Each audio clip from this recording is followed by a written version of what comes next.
अस्सलाम वालेकुम दोस्तों। आज जो हम टॉपिक डेप्थ लर्निंग में पढ़ने वाले हैं उसका नाम रूट ऑफ कंप्यूटिंग है। मतलब रूट ऑफ कंप्यूटिंग से मुराद क्या है? कंप्यूटर कहाँ से शुरू हुआ, कब बना, कैसे बना और कैसे हम मैकेनिकल से लेकर इलेक्ट्रिकल मशीन तक का सफ़र हमने कैसे किया।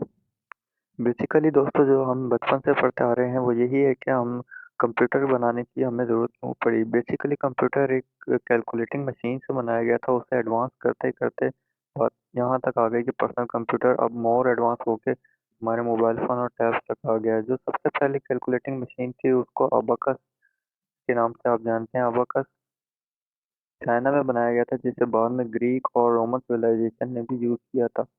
अबाकस एक सिंपल मशीन है जिसमें बीट यानी कि दाने होते हैं जो स्ट्रिंग्स के ऊपर मूव करके आप एडिशन और सब्ट्रैक्शन जैसी दो बहुत ज़रूरी कैलकुलेशन कर सकते हैं। इसके बाद फर्दर आप तरक्की करते गए, नई मशीन आगे आती गई, जैसे जैसे इंसान की ज़रूरत पड़ती गई उसको मल्टीप्लिकेशन और डिवीजन के हिसाब से भी नई मशीन की इजाद करनी पड़ी।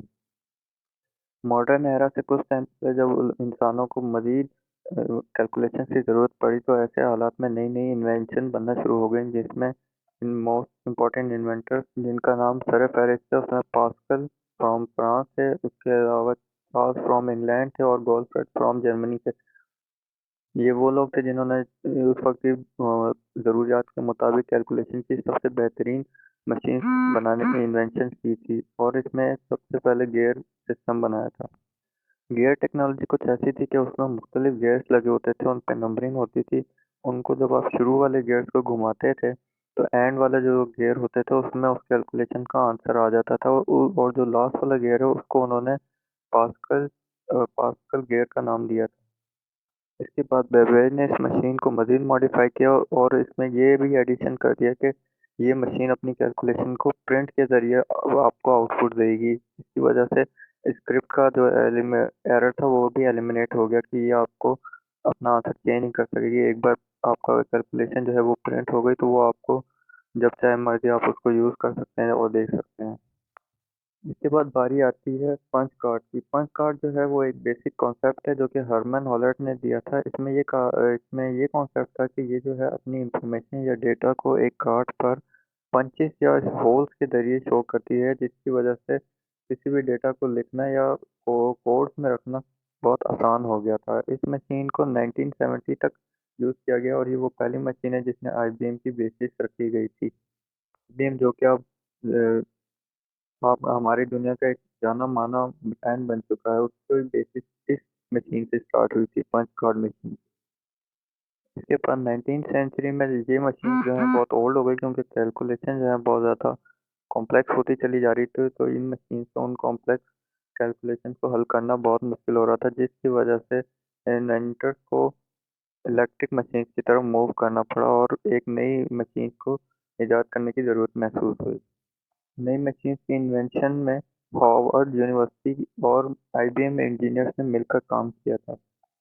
लेकिन ये मशीन बहुत ज़्यादा इलेक्ट्रिक कंज्यूमिंग थी और साथ ही साथ मैकेनिकली रिलाई थी। मतलब इन पर हर वक्त कोई ना कोई ऑपरेटर का होना बहुत ज़रूरी था और ज़्यादा से ज़्यादा जो इसके फंक्शंस हैं वो मैकेनिकली परफॉर्म करने पड़ते थे। इसलिए जैसे ही ये मशीन बनी उसके कुछ ही अरसे बाद इन्हें ख़त्म कर दिया गया और बंद कर दिया गया। इसके बाद इलेक्ट्रॉनिक न्यूमेरिकल और इंटीग्रेटर एंड कैलकुलेटर जो है इन्वेंट किया गया था, जिसे आप एनिक के नाम से जानते हैं। इसके इन्वेंटर जॉन मर्से और जे प्रेसपर थे, जो जिन्होंने ये मोर स्कूल ऑफ इलेक्ट्रिक इंजीनियरिंग से तालीम में इन्वेंट अपनी इन्वेंशन पे काम किया था।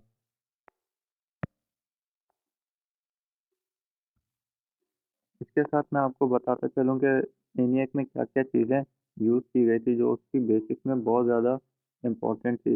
इसमें ये था कि ये 1800 स्क्वायर फीट की एक बहुत बड़ी मशीन थी। इसके अंदर 20,000 वैक्यूम ट्यूब्स लगी हुई थी। 1500 से ज़्यादा बंदे इसे चलाने के लिए रिलाय करती थी। इसके बाद 10,000 कैपेसिटर थे, इसमें 70,000 रजिस्टर थे। 200 किलोवाट की इलेक्ट्रिसिटी इसे हर वक्त नीडेड थी वर्किंग के लिए। इसका वेट जो था वो 30 टन था। जो कॉस्ट उस वक्त थी वो पाकिस्तानी रुपीस के मुताबिक 62.5 मिलियन बनती है, जो कि इसके लिए बहुत हैवी चीज़ थी और एक तरह से इसके ड्रॉबैक वो साबित हुए। दोस्तों, जब भी आप कोई मोबाइल वगैरह लेते हैं तो उसकी इंटरनल स्टोरेज खत्म होने के बाद आप मेमोरी कार्ड खरीदते हैं। आपने कभी सोचा है कि मेमोरी कार्ड में इतना डेटा कैसे सेव हो जाता है? तो वो उसकी सिंपल चीज़ है कि वो डेटा जो है सबसे पहले बिट्स में सेव होता है, फिर मेगाबिट्स में, फिर किलोबाइट्स में और फिर गीगाबाइट्स और टेराबाइट्स में होता है। नॉर्मली जो मेमोरी कार्ड आप यूज़ करते हैं वो गीगाबाइट्स का होता है। जो भी जिस किस्म का भी डेटा आप स्टोर करते हैं वो बाइट्स में स्टोर होता है, क्योंकि बाइट्स का सबसे छोटा यूनिट होता है। जो भी डेटा आप अपने मेमोरी कार्ड में सेव करते हैं वो 0 और 1 की कोडिंग में सेव होता है, मीन्स के बाइनरी लैंग्वेज में सेव होता है। इसके अलावा जो भी डेटा होता है उसका एक वर्ड जो है वो एक कोड में 0 या 1 में सेव होता है। अगर आप सोच रहे हैं कि बाइनरी लैंग्वेज में 0 1 में अगर डेटा सेव हो रहा है तो ये यकीनन टेक्स्ट होगा। टेक्स्ट के अलावा वीडियो, ऑडियो और जिस भी तरह का डेटा आप सेव करते हैं वो इसी तरह कोडिंग में सेव होता है। चाहे वो वीडियो हो, ऑडियो हो, ग्राफिक्स हो, मूवीज हो या कोई टेक्स्ट या प्रेजेंटेशन हो, वो इसी तरह 0 1 0 1 तरह से बाइनरी लैंग्वेज में सेव होता है। इसके बाद जो अगला यूनिट है, यूनिट चार्ट है, वो इस तरह से होता है कि एक बाइट जो है वो 8 बिट्स के बराबर होता है। इसके बाद जो अगला यूनिट है वो 1 किलोबाइट है, जो कि 1024 बाइट के बराबर होता है। इसके बाद 1 मेगाबाइट है। 1 मेगाबाइट जो है वो 1024 किलोबाइट के बराबर होता है। उसके बाद 1 गीगाबाइट है। 1 गीगाबाइट जो होता है वो 1024 मेगाबाइट के बराबर होता है। इसी तरह टेट्राबाइट और आगे चलता ये चार्ट चलता चला जाता है। आगे है कि बिट स्टोरेज जो है किस तरह का पैटर्न यूज़ करती है। बिट स्टोरेज जो है basically two word pattern use करती है, मतलब इसमें 00 01 11 10 ये चार तरह के वर्डिंग में ये अपना डेटा स्टोर करती है। ये बिट पैटर्न कहलाता है। इसी तरह एक बिट में अगर दो नंबर ऑफ पैटर्न सेव हो रहे हैं तो 2 बिट में 4 होंगे, 3 बिट में 8 होंगे। इस तरह करके 8 बिट में जाके 256 जो है नंबर ऑफ पैटर्न बनेंगे, जिसके 256 बिट्स कहते हैं। 256 बिट्स जाके 1 बाइट में बनाते हैं। बुलियन ऑपरेशन आ जाता है। बुलियन ऑपरेशन से हमें ये सीखने को या समझने के लिए यूज़ होता है कि डेटा किस तरह से कंप्यूटर में स्टोर होता है और उसमें किस तरह कंप्यूटर जो है इमिटमेंट करके अपनी लैंग्वेज में उसको सेव करता है। इसको समझने के लिए आप सिंपली ये ऑब्जर्व सपोज करें कि जो वर्ड ज़ीरो है वो फॉल्स को रिप्रेजेंट करता है और जो वर्ड 1 है वो ट्रू को रिप्रेजेंट करता है। इस तरह जो भी डेटा होगा वो 01 01 या 1000 करके सेव होता है, तो वो आपको समझने में आता है। बूलियन ऑपरेशन जो है वो जॉर्ज बुली की तरफ से रिप्रेजेंट किए गए थे, जो कि मैथमेटिक्स की फील्ड लॉजिक के पायनियर थे। बूलियन ऑपरेशन ने कैलकुलेशन के लिए 3 तरह के ऑपरेशंस रिप्रेजेंट किए थे, एंड, और एंड एग्जेक्टिव और। ये तीनों ऑपरेशन जो है बूलियन ऑपरेशन ने अपने थ्योरी में रिप्रेजेंट किए। एंड ऑपरेशन में जो है जब तक दोनों वर्ड 1 नहीं होंगे तब तक आंसर 1 नहीं आएगा। उसके साथ 1 के साथ अगर 0 होगा, आगे हो, पीछे हो, पहले हो, बाद में हो, वो ऑपरेशन जो है 0 कहलाएगा। जैसे कि आपको एग्जांपल में दिया हुआ है कि इनपुट अगर 0 0 होगा तो आगे आंसर भी 0 रहेगा। कि इनपुट 0 1 होगा तो फिर 0 रहेगा, 1 0 होगा तो भी 0 रहेगा। लेकिन जब इनपुट जो है वो 1 1 होगा तो जो उसका आउटपुट आएगा वो 1 आएगा। ये एंड ऑपरेशन होता है। के बाद और ऑपरेशन आ जाता है। और ऑपरेशन में बेसिकली ये होता है कि 1 जहाँ भी होगा वो 1 प्रोड्यूस करेगा। वो 0 से पहले हो, 0 के बाद हो, इससे कोई फ़र्क नहीं पड़ता। चार्ट में आपको दिखाया जा रहा है कि जब 2 0 होंगे तो वो 0 आउटपुट देंगे। जब 0 1 होगा तो 1 आउटपुट देगा, जो कि और ऑपरेशन है। अगर 1 0 होगा तो भी वो 1 देगा और 1 1 होगा तो भी वो 1 आउटपुट देगा। एग्जेक्टिव और जो है वो एक अलग तरह का बूलियन ऑपरेशन है। इसमें ऐसे होता है कि जब तक दोनों वर्ड सेम होंगे ना, जब तक दोनों इनपुट सेम होंगे तब तक जो आउटपुट आएगा वो 0 आएगा। मीन्स कि अगर 0 0 होगा तो भी आउटपुट 0 आएगा, अगर 1 1 होगा तो भी आउटपुट 0 आएगा। इसमें आउटपुट हासिल करने के लिए आपके दोनों वर्ड डिफर होने चाहिए, या तो 0 1 होगा या फिर 1 0 होगा। इसके अलावा एक चौथा ऑपरेशन है वो नॉट ऑपरेशन। नॉट ऑपरेशन जो है वो सिंगल इनपुट पे काम करता है, यानी कि वो और अपोजिट इनपुट आउटपुट आपको देता है। मीन्स अगर आप 0 को इनपुट देंगे तो वो 1 आउटपुट देगा, और अगर आप 1 आउटपुट देंगे तो वो आपको 0 आउटपुट देगा। आगे बुलियन ऑपरेशन की जो है एक आपको एग्जांपल और चार्ट बना के दिया गया है। अगर आप बुक में देखें तो इसमें चार्ट में जो ए है वो आपका इनपुट है, जो बी है वो सेकंड इनपुट है। उसके हिसाब से आपको चार्ट में दिख बताया जा रहा है कि एंड ऑपरेशन में इसका आंसर क्या होगा, ए नॉट ऑपरेशन में इसका आंसर क्या होगा, और ऑपरेशन में इसका आंसर क्या होगा, एक्स और आर में इसका आंसर क्या होगा, और नॉट ऑपरेशन में इनका आंसर क्या होगा। इससे आपको तमाम ऑपरेशन में डिफरेंस करने में और समझने में आसानी होगी।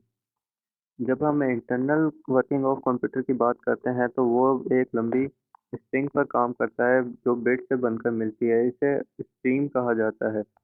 हालांकि ये तमाम इजाद एक इंसान की हैं, लेकिन फिर भी तमाम इंसानों के लिए इसको समझना आसान नहीं है। कंप्यूटर लैंग्वेज हर इंसान के बस की बात नहीं है कि वो कंप्यूटर लैंग्वेज को समझ सके, उसका आउटपुट और इनपुट खुद से बना सके।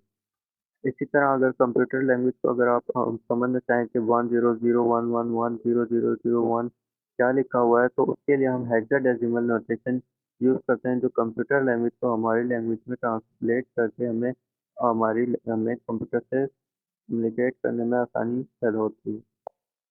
यहाँ हेक्साडेसिमल नोटेशन जो है 4 वर्ड की बिट्स को जो है एक अल्फ़ाबेट में डिनोट करता है। मीन्स कि वो 4 वर्ड की नोटेशन को एक अल्फ़ाबेट के साथ चेंज करके उसकी कंप्यूटर लैंग्वेज को हमारी लैंग्वेज में, मीन्स कि बाहरी लैंग्वेज को हेक्साडेसिमल में नोटेशन में कन्वर्ट करके हमें हमारी लैंग्वेज में बताता है कि कंप्यूटर में क्या चल रहा है।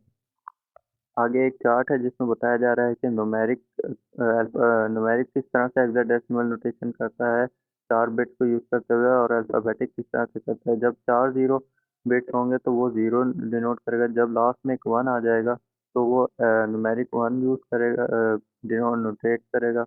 जब एंड में 1 ज़ीरो आ जाएगा तो वो 2 हो जाएगा। इसी तरह अगर अल्फ़ाबेट की बात करें तो 1010 जो है वो ए को डिनोट करेगा, 1011 जो है वो बी को, और इस तरह तमाम अल्फ़ाबेट को हेक्साडेसिमल अपनी कन्वर्जन में कन्वर्ट करके हमारे कंप्यूटर लैंग्वेज को हमारी लैंग्वेज में ट्रांसलेट कर देगा। आगे आप एक कोई भी बाइनरी नंबर उठा लें जो कि बहुत लेंदी हो, बाइनरी लैंग्वेज का कोई वर्ड हो, जैसे कि बुक में दिया गया है 1011100010। इसको आप 4-4 के वर्ड में ब्रेक करेंगे और ऊपर दिए हुए हेक्साडेसिमल के चार्ट से जब उसको 4-4 में आप कन्वर्ट करेंगे तो आपको आपका आंसर बहुत आसानी से मिल जाएगा। जिसकी बुक में भी एक एग्जांपल दी गई है और उसने उन वर्ड को 4-4 में ब्रेक करने के बाद कन्वर्ट भी किया है। तो दोस्तों आज जहाँ हमारी डेप्थ लर्निंग खत्म होती है, इसके बाद हमारा नेक्स्ट टॉपिक जो होगा वो मेमोरी पर होगा। इंशाल्लाह अगले लेक्चर में मुलाकात होगी। खुदा